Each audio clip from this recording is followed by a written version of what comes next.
Dragon in range of the space station.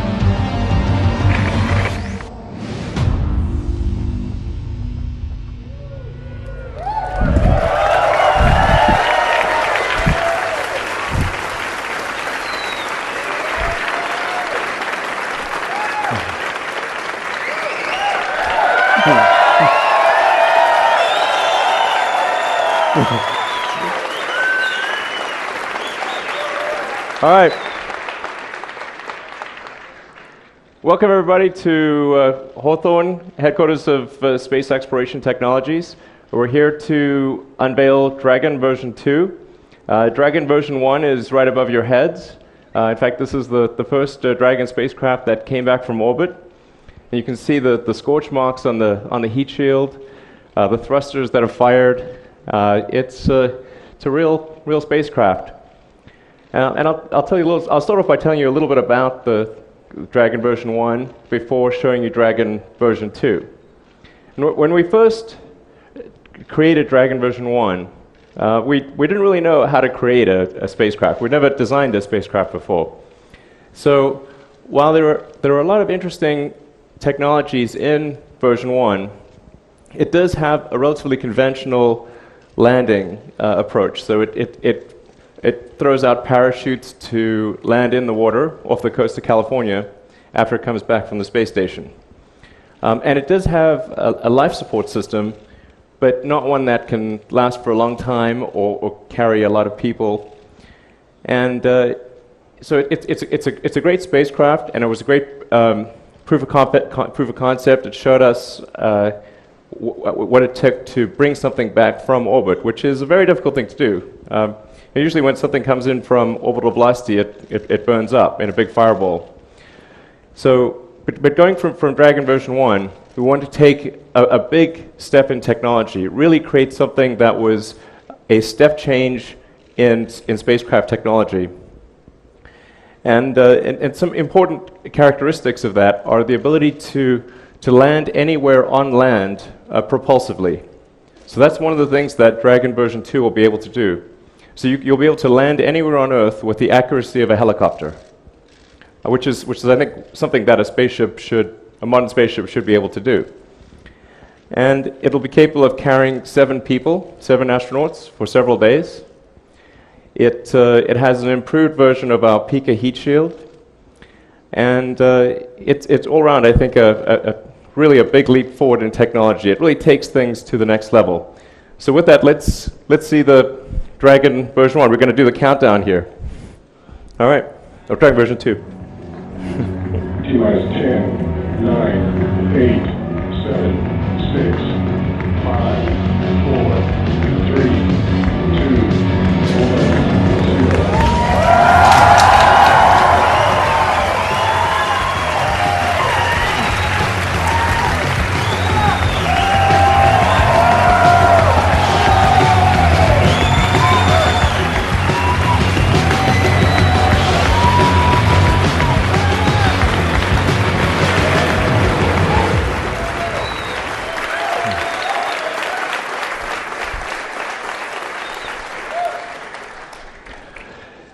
So we have an animation that shows you how Dragon version 2 will work. So let's roll that animation.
So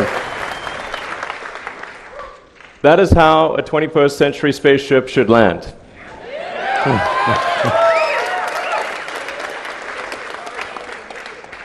A few other things. So I'm going to talk about some of the hardware in Dragon, some of the technologies. We're going to roll those out.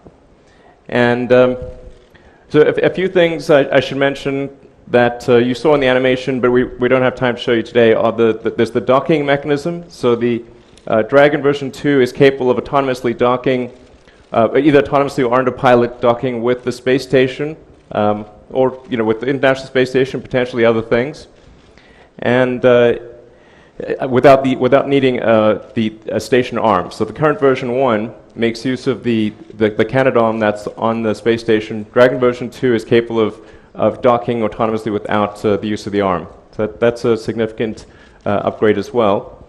And although it wasn't shown in the video, Dragon version 2 still retains the parachutes of Dragon version 1, so that what it'll do is when it reaches a particular altitude, just before landing, a few miles before landing, it will test the engines, verify that if all the engines are working, it will then proceed to a propulsive landing.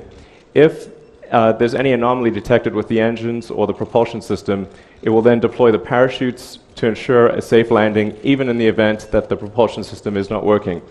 And even after starting the propulsion system, it can afford to lose up to 2 engines and still land safely.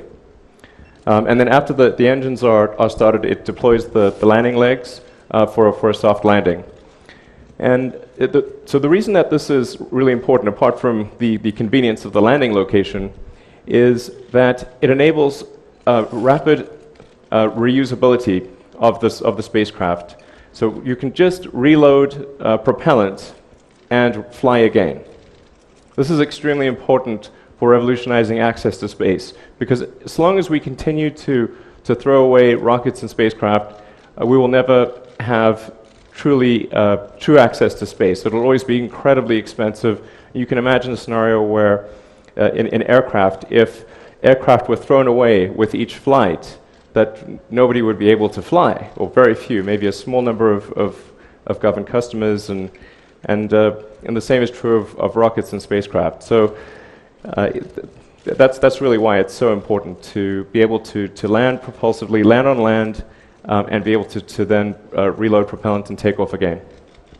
So I'll look at point out some of the technologies here. This is a composite overwrapped titanium sphere, and this contains the ultra-high pressure helium that pressurizes the propulsion tanks that feed the Super Draco engine. This is the Draco engine, which is a maneuvering thruster, and this is essentially the same as the one that's, or very similar to the one that's on Dragon version 1.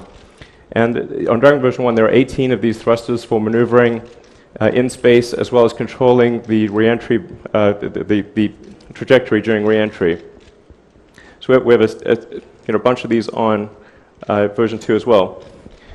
From a propulsion standpoint, the biggest single change for Dragon version 2 is the addition of the Super Draco engines. So this is really a super-powered version of the Draco engine, whereas the Draco engine produces about 100 pounds of thrust. Each of these engines produce 16,000 pounds of thrust. So hence the super. And they're in pairs, so that if one malfunctions, its pair can take over and increase thrust to compensate for the one that's not firing. And each one is in a protective shell, so if anything goes wrong, it's contained within that protective nacelle. This is also will be the first fully printed engine. So this is it's printed Inconel, which is a special high-strength alloy, and it'll be, like I said, the first time that a printed rocket engine sees flight. And then this is the propellant tank. A whole series of these spheres are around the perimeter of Dragon V2, and these are also carbon overwrapped titanium, and they feed the Super Draco engines, which are operating. The Super Draco engines are operating at a chamber pressure of about 1,000 psi, and fed from these series of propellant tanks around the perimeter. And then we also have version 3 of the Pika heat shield. So the base heat shield is the third version of our heat shield technology. The first version obviously flew on that version 1 spacecraft up there, and we're now about to fly sort of version 2 and version 3.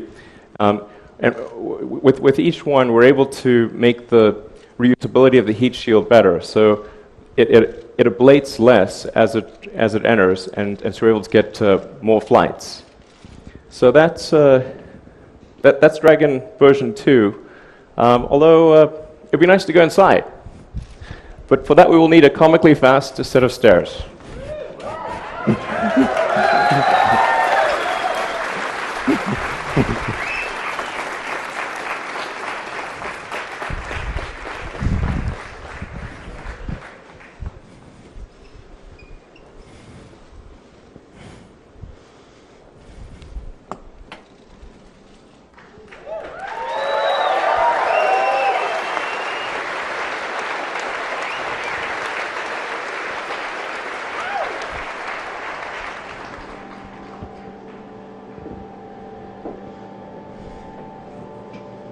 So have a settle.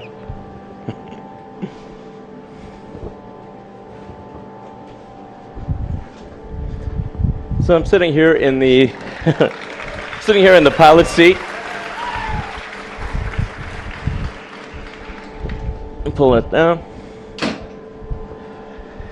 So we've aimed for something with the Dragon version 2 for the interfaces and for the overall aesthetic of something that's very clean, very simple, and so as the pilot, you were able to interact with the screens overhead, control the spacecraft, and then we've got all of the critical functions that are needed in an emergency situation as manual buttons. So that's what you see in this area here.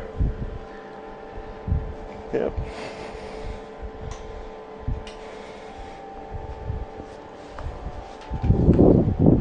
Oh, that's all right. A little unwieldy.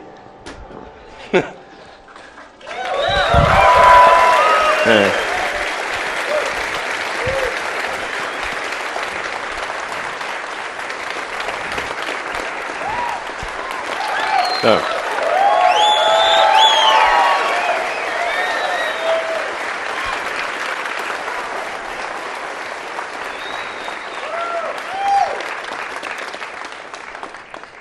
All right, that's all a lot easier in 0G, by the way. So there you have it, Dragon version 2, capable of carrying up to 7 astronauts, propulsively landing almost anywhere in the world, and something that's designed, as I said, to be fully reusable, so you can fly this multiple times, allowing for potential dramatic reduction in the cost of access to space.